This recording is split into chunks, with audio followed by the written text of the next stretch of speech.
Hello നമസ്കാരം. നമുക്കിത് Mysore palace കാണാൻ പോയാലോ? ഇതേ നമ്മൾ 50 രൂപ ടിക്കറ്റൊക്കെ എടുത്ത് ഇങ്ങനെ അകത്തോട്ട് പോയിക്കൊണ്ടിരിക്കുകയാണ്. അവിടെ ചെറിയ ചെക്കിംഗ് ഉണ്ട് കേട്ടോ. നമ്മൾ ഷൂസും ചെരുപ്പൊക്കെ അവിടെ കൊടുക്കണം, ഒന്നകത്ത് കയറ്റില്ല.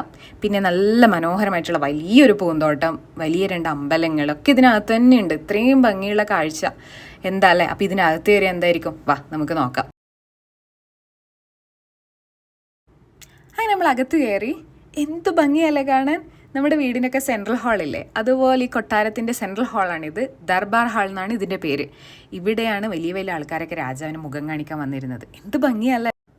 ഈ വരാന്തയെല്ലാം ദർബാർ ഹാളിന് ചുറ്റിലുള്ളതാണ്. ഇത് നിറയെ ആൾക്കാരൊക്കെ കണ്ടില്ലേ. ഇതുവഴിയാണ് നമ്മൾ മുന്നോട്ട് പോകുന്നത് പാലസിൻ്റെ മറ്റു ഭാഗങ്ങൾ കാണാൻ വേണ്ടിയിട്ട്. ഇനി നല്ലൊരു കാഴ്ച കാണിച്ചു തരാം. കണ്ടില്ലേ, ഇതാണ് ദർബാർ ഹാളിൻ്റെ മേൽക്കൂര. വളരെ ഉയരത്തിലാണ്, എല്ലാം ഗ്ലാസ് കൊണ്ടുള്ള വർക്കാണ്.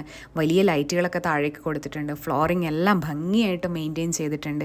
അതുകൊണ്ട് തന്നെ നമ്മൾക്ക് പബ്ലിക്കിന് ഈ ഭാഗത്തോട്ട് ആക്സസ് ഇല്ല, നമുക്ക് പ്രവേശിക്കാൻ പറ്റില്ല. മൈസൂർ പാലസിൻ്റെ കൂടുതൽ വിശേഷങ്ങൾ നമുക്ക് അടുത്ത വീഡിയോയിൽ കാണാം. ബൈ.